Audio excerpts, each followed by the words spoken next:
नमस्कार दोस्तों, मैं Raj Bahadur RR study zone में आपका स्वागत करता हूं। आज का हमारा सेशन है आपकी जो आगामी परीक्षा है, जैसे यूपी टेट, सुपर टेट या सी टेट। तो इस एग्ज़ाम से रिलेटेड ये वीडियो है। इसमें हम इन्वायरमेंट यानी पर्यावरण के क्वेश्चंस का डिस्कशन करेंगे। ये क्वेश्चंस आपकी आगामी परीक्षा के लिए बहुत ही महत्वपूर्ण हैं। कृपया इस सेशन को अंत तक देखिएगा और अपने क्वेश्चंस का डिटेल डिस्कशन भी जानिएगा, ठीक है।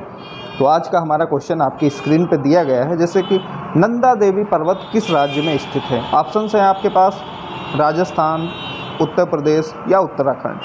तो इस क्वेश्चन का सही आंसर आप अपने आप से भी पहले चूज करिए, बाद में आंसर तो हम आपको बताएंगे ही। तो इस क्वेश्चन का सही आंसर हो जाएगा उत्तराखंड, यानी नंदा देवी जो पर्वत है ये आपका उत्तराखंड में स्थित है। तो आइए इसके बारे में आपको जानकारी दे दें। नंदा देवी जो पर्वत है इसकी ऊंचाई लगभग 7,816 मीटर है, जो कि ये भारत का दूसरा सबसे ऊंचा पर्वत है। यह पर्वत पूरी तरह से भारत में ही है। ये गढ़वाल हिमालय का एक हिस्सा है। यह उत्तराखंड के चमोली ज़िले में स्थित है, ठीक है। अब अन्य जो इसके शिखर हैं अन्य राज्य में, उसकी भी जानकारी ले लें। राजस्थान, तो राजस्थान का जो चोटी है ये है गुरशिखर, ठीक है। ये अरावली पर्वत श्रेणी से संबंधित है। गुरशिखर की ऊंचाई है 1,722 मीटर। और उत्तर प्रदेश में है अमसोत शिखर, जिसकी ऊंचाई है 957 मीटर। शिवालिक पहाड़ी क्षेत्र से संबंधित है। और मध्य प्रदेश में है धूपगढ़, यानी इसकी ऊंचाई जो है 1,350 मीटर है, सतपुड़ा श्रेणी से संबंधित है।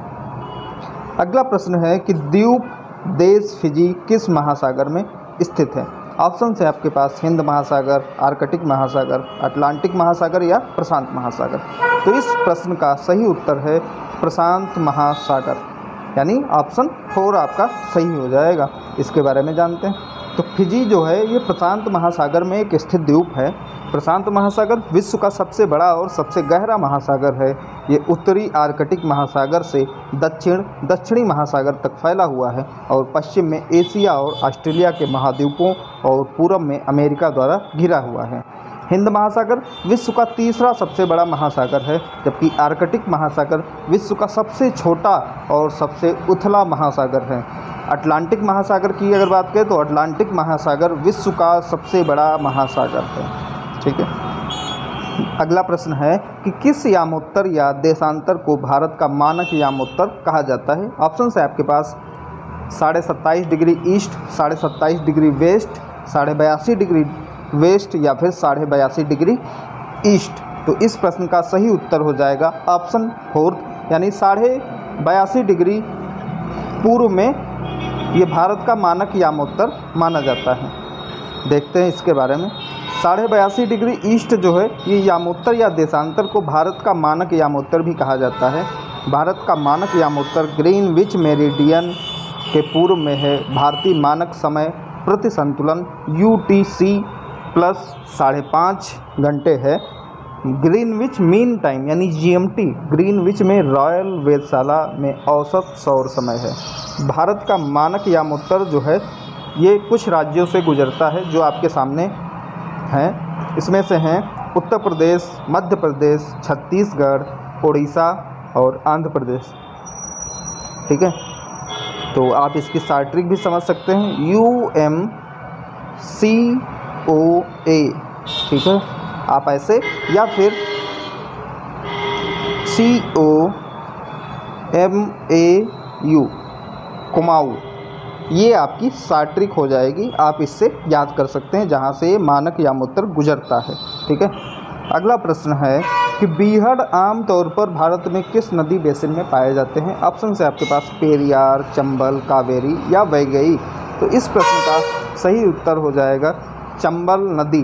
तो बीहड़ का क्षेत्र जो है ये चंबल नदी क्षेत्र के बेसिन में पाया जाता है बीहड़। इसके बारे में जानकारी दे दें तो बीहड़ प्रवाह द्वारा शीर्ष कटने के द्वारा बनाई जाने वाली नदी संबंधी एक स्थलाकृत है। ये भूभाग घाटी की तुलना में छोटे और उथले होते हैं, लेकिन गुल्ली की तुलना में गहरे होते हैं। अर्ध शुष्क क्षेत्रों में बीहड़ गठन की प्रक्रिया अधिक आम है क्योंकि मिट्टी के कण शिथिल होते हैं और इसलिए वे व्यापक कटाव की चपेट में आते हैं। कार्बनिक पदार्थों की अनुपस्थिति भी खुरदरापन या गलन पैदा करती है क्योंकि कार्बनिक पदार्थ भी मिट्टी को बांधते हैं। इस प्रक्रिया की शुरुआत गल क्षरण से होती है और जब व्यापक कटाव होता है तो यह बीहड़ के रूप में बन जाती है। चंबल नदी के बेसिन में अर्ध शुष्क स्थलाकृति है, इसलिए यहाँ गुल्लियों और बीहड़ों का आंतरिक नेटवर्क पाया जाता है जो अनुर्वर मिट्टी के निर्माण के लिए अग्रणी है।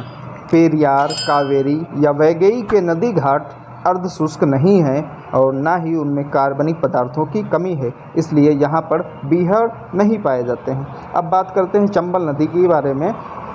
तो यह एक 12मासी नदी है जो विंध्य श्रेणी के दक्षिणी ढलानों में जानापाव में निकलती है। यह यमुना नदी की एक दाहिनी किनारे की सहायक नदी है और अपनी अनुर्वरक स्थलाकृति के लिए प्रसिद्ध है। पार्वती, काली सिंध, शिप्रा और बनास इसकी प्रमुख सहायक नदियां हैं। पेरियार की अगर बात करें तो पेरियार जो है ये सबसे लंबी और केरला की 12मासी नदियों में से एक है। ये भारत की प्रमुख पश्चिमी बहने वाली नदियों में से एक है। यह पश्चिमी घाट के शिवगिरी से निकलती है और अरब सागर में गिरती है। अब बात करते हैं कावेरी नदी के बारे में। तो यह दक्षिण भारत की एक 12मासी नदी है जो पश्चिमी घाट के ताल कावेरी से निकलती है। कर्नाटक और तमिलनाडु राज्यों से बहती हुई यह बंगाल की खाड़ी में गिरती है। इसकी पवित्रता के लिए इसे दक्षिण भारत की गंगा के रूप में भी जाना जाता है। कावेरी नदी के डेल्टा को दक्षिणी भारत का उद्यान भी कहा जाता है। प्रसिद्ध कृष्ण राजा सागर बांध इस राज्य पर बनाया गया है। ठीक है, यानी कृष्णा राजा सागर जो बांध है ये कावेरी नदी पर ही बनाया गया है। अगली है वैगई नदी। तो वैगई नदी पेरियार पठार की वर्सानाड पहाड़ियों से निकलती है और पाक जलडमरू मध्य में गिरती है। वट्टापराई झरना इसी नदी पर स्थित है। अगर आपसे पूछ लिया जाए कि वट्टापराई झरना किस नदी पर स्थित है, तो ये वैगई नदी पर स्थित है। अगला प्रश्न है कि निम्नलिखित प्रस्तावों में से कौन क्रिप्स मिशन में शामिल नहीं है। आपके पास ऑप्शंस हैं, युद्ध के बाद भारत को डोमिनियन का दर्जा दिया गया, या फिर युद्ध के बाद संविधान बनाने वाली संस्था है, या अधिक संख्या में भारतीयों को शामिल करके वायसराय कार्यकारी परिषद का तत्काल विस्तार है, या फिर कोई भी प्रांत जो नए संविधान को स्वीकार नहीं करेगा उसे ब्रिटिश के साथ एक अलग समझौते पर हस्ताक्षर करने का अधिकार होगा। ठीक है, तो आप गेस करिए कि इस प्रश्न का सही उत्तर क्या होगा। तो आइए इसके बारे में बात करते हैं आपसे। इस प्रश्न का सही उत्तर हो जाएगा ऑप्शन 3, यानी देखते हैं इसके बारे में। क्रिप्स मिशन जो है ये द्वितीय विश्व युद्ध में भारत का समर्थन पाने के लिए 1942 में क्रिप्स मिशन भारत भेजा गया था। इस मिशन के कुछ प्रस्ताव हैं जिसमें से है युद्ध के बाद भारत को एक डोमिनियन का दर्जा दिया गया। युद्ध के बाद संविधान बनाने वाली एक संस्था थी और भारत सरकार के संघ से अलग रहने की इच्छा रखने पर ही संविधान को ब्रिटिश सरकार किया जाएगा, और कोई भी प्रांत जो नए संविधान को स्वीकार नहीं करेगा उसे ब्रिटिश के साथ एक अलग समझौते पर हस्ताक्षर करने का अधिकार भी होगा। और गांधी जी ने क्रिप्स मिशन को युद्ध के बाद डोमिनियन स्टेट्स के क्रिप्स प्रस्ताव के कारण एक विफल बैंक पर पोस्ट डेटेड चेक कहा था। अगस्त प्रस्ताव की अगर बात करें तो अगस्त प्रस्ताव 8 अगस्त को लॉर्ड लिथेनेगो ने द्वितीय विश्व युद्ध के दौरान INC यानी इंडियन नेशनल कांग्रेस और मुस्लिम लीग का समर्थन प्राप्त करने के लिए कुछ उपायों का सुझाव दिया, जिन्हें अगस्त प्रस्ताव या लिथेनेगो की पेशकश के रूप में जाना जाता है। अधिक संख्या में भारतीयों को शामिल करके वायसराय कार्यकारी परिषद का तत्काल विस्तार किया गया। यह युद्ध सलाहकार परिषद है, युद्ध के बाद संविधान बनाने वाली संस्था है। भारत के सभी संवैधानिक समझौतों में अल्पसंख्यक समुदाय मुस्लिम लीग को वीटो पावर की सहमति लेनी होगी और कांग्रेस ने अगस्त प्रस्ताव को खारिज कर दिया। अगला प्रश्न है कि जलियांवाला बाग नरसंहार निम्नलिखित में से किसका परिणाम था। आपके पास ऑप्शन हैं रॉलेट एक्ट, जन सुरक्षा विधेयक, बंगाल विभाजन, या इनमें से कोई नहीं। तो आपको बता दें कि जलियांवाला बाग जो नरसंहार जो हुआ था ये रॉलेट एक्ट का परिणाम था। इसके बारे में आपको बता दें तो रॉलेट एक्ट जो है ये सरकार को 2 वर्ष तक बिना किसी मुकदमे के राजनीतिक कैदियों को हिरासत में रखने की अनुमति देकर राजनीतिक गतिविधियों को दबाने के लिए भारी अधिकार दिया गया था। सर सिडनी रालोट की अध्यक्षता वाली राजद्रोह समिति ने इसकी सिफारिश की थी। इसे 1919 में अराजकता और क्रांतिकारी अधिनियम के रूप में भी जाना जाता है। इसने पंजाब में विभिन्न स्थानों पर बड़े पैमानों पर हिंसक विरोधी प्रदर्शन को आमंत्रित किया, जहां स्थिति विस्फोटक हो गई और जलियांवाला बाग नरसंहार रोलेट एक्ट के खिलाफ एक प्रदर्शन का परिणाम था।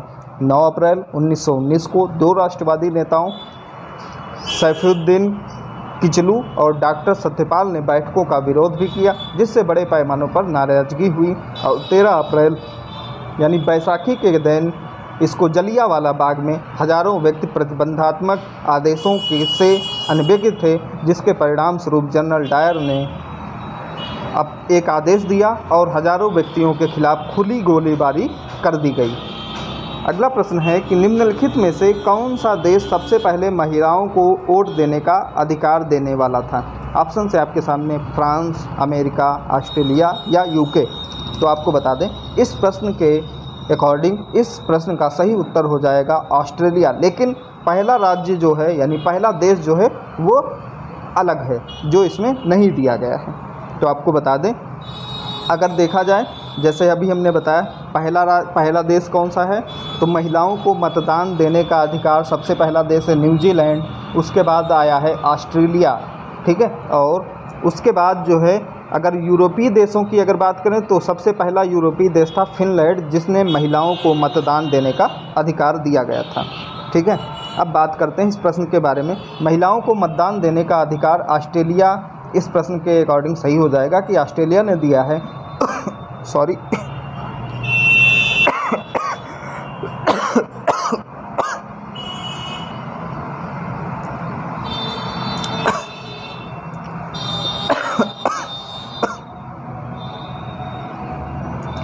19 सितंबर 1893 को गवर्नर लॉर्ड ग्लासगो ने कानून में एक नए निर्वाचन अधिनियम पर हस्ताक्षर किए थे। संसदीय चुनाव में महिलाओं को मतदान का अधिकार देने वाली न्यूजीलैंड दुनिया का पहला स्वशासित देश बन गया। ग्रेट ब्रिटेन से स्वतंत्रता के बाद 9 साल बाद ऑस्ट्रेलिया ने सूट का पालन किया और महिलाओं के लिए एक मताधिकार अधिनियम भी पारित किया। यह अधिनियम 1902 में प्रभावी हुआ और हालांकि यह नए देश में सभी महिलाओं पर लागू होता था, आदिवासी महिलाओं को छोड़कर, ठीक है। आदिवासी पुरुष और महिला को 1962 तक वोट देने का अधिकार नहीं दिया गया था, जबकि 1962 के बाद से आदिवासी पुरुष और महिलाओं को भी वोट देने का अधिकार दे दिया गया था। अगला प्रश्न है कि किस अनुच्छेद के अंतर्गत भारतीय संविधान के भाग 15 से संबंधित है। भाग 15 क्या है इसके बारे में भी हम आपको बताएंगे। और अगर ये वीडियो आपको अच्छा लग रहा है तो कृपया आप इसे लाइक करिए, ज़्यादा से ज़्यादा लोगों के पास भी शेयर कर दीजिएगा। और अगर हमारे चैनल पर आप नए हैं तो आप हमारे चैनल को सब्सक्राइब भी कर लीजिएगा। बात करते हैं इस प्रश्न की कि भाग 15, तो भाग 15 जो है ये अनुच्छेद 324 से 329 तक संबंधित है। इसके बारे में हम बात करते हैं। तो अनुच्छेद 324 से 329 तक भारतीय संविधान के भाग 15 से संबंधित है। भाग 15 भारतीय चुनाव के साथ व्यवहार करता है, यानी चुनाव योग सहित है, यानी चुनाव का उल्लेख जो है भाग 15 में उल्लेखित है। ये अनुच्छेद 324 से 29 तक उल्लेख किया गया है। इसमें संविधान के भाग हैं। मूल रूप से यह किसी एक प्रारूप में गठित अनुच्छेदों का समूह है। हमारे संविधान में कुल 25 भाग हैं। निम्नलिखित सारणी भारतीय संविधान के विभिन्न भागों और अनुच्छेदों से संबंधित हैं, जिसमें से आपको बता दें भाग 12 अनुच्छेद 264 से अनुच्छेद 300A तक है। इसमें संघ और राज्यों के बीच राजस्व वितरण, अन्य संविदागत देयताओं से संबंधित है और वित्त आयोग की नियुक्ति से संबंधित है। भाग 15 की अगर बात करें तो भाग 15 में अनुच्छेद 324 से 29A तक उल्लेख किया गया है। ये चुनाव के साथ व्यवहार के बारे में, यानी चुनाव आयोग के बारे में उल्लेख किया गया है इसमें। भाग 16 की अगर बात करें तो अनुच्छेद 330 से अनुच्छेद 342 तक है। इसमें अनुसूचित जात, अनुसूचित जनजात और आंग्ल इंडियो प्रतिनिधित्व के लिए विशेष प्रावधानों से संबंधित है। अनुच्छेद 17 की बात करें तो ये 343 से 351 तक है। ये राजभाषा से संबंधित है। अगला प्रश्न है कि जो भुगतान कंपनियां माल और सेवाओं के लिए बाहरी लोगों को करती हैं उसे क्या कहा जाता है। ऑप्शन है आपके पास वास्तविक लागत, आर्थिक लागत, बाहरी लागत या अंतर्निहित लागत। तो इसको कहा जाता है बाहरी लागत। इसके बारे में देख लें। बाहरी लागत को वास्तविक लागत भी कहा जाता है, जो सभी भौतिक भुगतान और अनुबंध संबंधी दायित्वों के लिए फर्म द्वारा खर्च की जाने वाली लागत है। अंतर्निहित लागत किसी व्यापार को चलाने के दौरान दूसरों को किया गया सीधी भुगतान है, जैसे मजदूरी, किराया और सामग्री इत्यादि। अगला प्रश्न है कि विश्व पर्यावरण दिवस कब मनाया जाता है। तो विश्व पर्यावरण दिवस आपको भी पता होगा, ये 5 जून को मनाया जाता है। ठीक है, 5 जून को मनाया जाता है। इसके बारे में बात करते हैं। तो विश्व पर्यावरण दिवस, इसकी स्थापना संयुक्त राष्ट्र महासभा द्वारा 1972 में मानव पर्यावरण पर स्टॉकहोम सम्मेलन के लिए पहले दिन की गई थी। विश्व पर्यावरण दिवस हर साल 5 जून को मनाया जाता है। संयुक्त राष्ट्र ने हमारे पर्यावरण की सुरक्षा के लिए जागरूकता फैलाने और कार्रवाई करने के लिए इसकी शुरुआत की थी।